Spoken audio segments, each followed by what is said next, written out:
Welcome to this explainer. So you're staring down an organic chemistry exam, right? Feeling totally overwhelmed by the sheer volume of reactions, rules, and exceptions? Well, take a deep breath. You are exactly where you need to be. Today, we're transforming what feels like a massive mountain of memorization into your ultimate high-yield exam survival guide. We're going to treat organic chemistry exactly like what it actually is, a structural blueprint. Honestly, forget the idea that organic chemistry is just memorizing this chaotic alphabet soup of letters and lines. It's actually not. It's a highly logical, modular architectural language of carbon compounds. It's like a giant puzzle. Once you learn the basic rules of this molecular architecture, you don't have to guess anymore. You can build, predict, and name literally any structure they throw at you on test day. Okay, let's dive into this roadmap. First, molecular architecture. Second, the IUPAC naming engine. Third, isomerism and reactions. And finally, lab analysis techniques. Part 1. Molecular architecture and structure. All right, there are exactly two fundamental rules that generate the infinite molecular complexity of carbon. First up is tetravalence. Carbon always, and I mean absolutely always, forms 4 covalent bonds. If you draw a carbon with 5 bonds on an exam, you are going to lose points instantly. No way around it. Second is catenation. This is carbon's unique superpower to form exceptionally strong bonds with itself, allowing it to build these infinite chains, branches, and rings. Now, depending on how carbon forms those 4 bonds, we get different geometries. Listen, this hybridization matrix, it is a massive high-yield exam topic. You've got to link these concepts directly in your head. sp3 means single bonds, a tetrahedral shape, and 109.5-degree angles. sp2 means a double bond, trigonal planar, 120 degrees. And sp means a triple bond, linear, 180 degrees.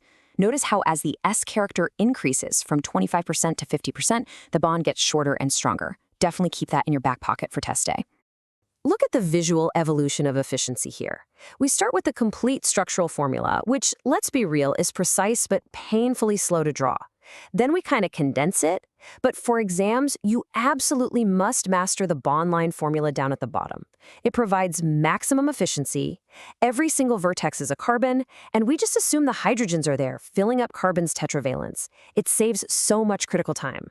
But, paper is 2D, and molecules are very much 3D, so we need a spatial cartography system. Enter wedges and dashes. A solid wedge means the bond is projecting outward, essentially poking you right in the eye. A dashed line means it's projecting inward, fading away behind the plane of the paper. See how that works? By using regular lines for the flat plane, a solid wedge for that outward projection, and a dashed line for the inward projection, we've successfully mapped a 3-dimensional tetrahedral methane molecule onto a perfectly flat exam paper. You are absolutely going to need this spatial awareness for stereochemistry questions later on. Part 2. The IUPAC naming engine. Let's move to and see how this builds into a modular 4-step assembly line. Every single IUPAC name follows this exact formula. No guessing required. You start with a prefix for your substituents, add the word root for your longest carbon chain, attach the primary suffix for your single, double, or triple bonds, and finally cap the whole shebang with the secondary suffix for your main functional group. So let's actually see this engine in action with a classic example, chloroethanol. We've got chloro as our prefix, telling us there's a halogen branch. Eth is our word root, indicating a 2-carbon chain. Ane is our primary suffix, telling us those carbons share only single bonds. And ol is our secondary suffix, locking in that alcohol functional group. They snap together perfectly, just like Lego bricks. Now, here's a crucial point for exams. What happens when you have multiple functional groups on one molecule? You must use this functional group priority hierarchy. To remember this order, use the mnemonic, count all king's apples accurately. Carboxylic acid, aldehyde, ketone, alcohol, amine. Carboxylic acid is the absolute king here. If a carboxylic acid is present, it forces everything below it, like an alcohol or an amine, to act as a mere prefix, while it takes the primary suffix ending of oic acid. Part 3. Isomerism and reactions. First up, isomerism. This is when molecules share the exact same chemical formula, but they have completely different architectures. Structural isomerism means the atoms are literally connected in a different order. It's like changing the layout of rooms in a house. Stereoisomerism, however, means the connectivity is identical, but the spatial orientation changes. Remember those wedges and dashes we talked about? This is where they become absolutely critical for identifying cis and trans isomers. Now, when molecules interact, it all comes down to the attackers. You can really simplify almost all organic reactions into a binary relationship. Nucleophiles are negative or electron-rich. They're nucleus-seeking because they have extra electrons to donate. Electrophiles are positive or electron-deficient. They're electron-seeking because they desperately need an electron pair. Simple as that. Opposites attract. But you know, to react, old bonds gotta break first. This is bond fission. Homolytic cleavage is a perfectly even split. Each atom takes one electron, creating neutral free radicals. Heterolytic cleavage, on the other hand, is an uneven split. One atom steals both electrons, creating a negatively charged carbanion and leaving behind a positively charged carbocation. And guess what? Those charged ions instantly become our nucleophiles and electrophiles. Once we have ions or polar molecules, their charges start pulling on the electrons inside the carbon chain. This brings us to electron displacement. First up is the inductive effect. This is a permanent polarization caused by an electronegative atom, like chlorine, tugging on electrons strictly through these single sigma bonds. It's essentially a molecular game of tug-of-war.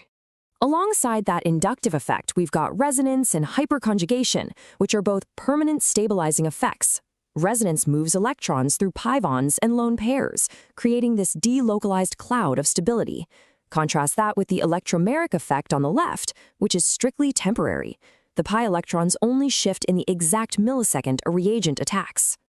Now, what's really interesting about this slide is how it brilliantly synthesizes all those complex displacement effects into one elegant landscape. We plot the effects on an x-axis of permanent versus temporary and a y-axis of sigma bond pathways versus pi bond pathways. If you can visually map the inductive, resonance, and electromeric effects onto these four quadrants in your mind, you are going to breeze through reaction mechanism questions. Part 4. Lab Analysis Techniques. Before we look at specific lab tests, let's clear up a super common exam mix-up. Detection means qualitative analysis, simply answering the question, what elements are actually hiding in the sample? Estimation means quantitative analysis, answering the question, exactly how much of that element is present. It's just what versus how much. Keep that straight and you're golden.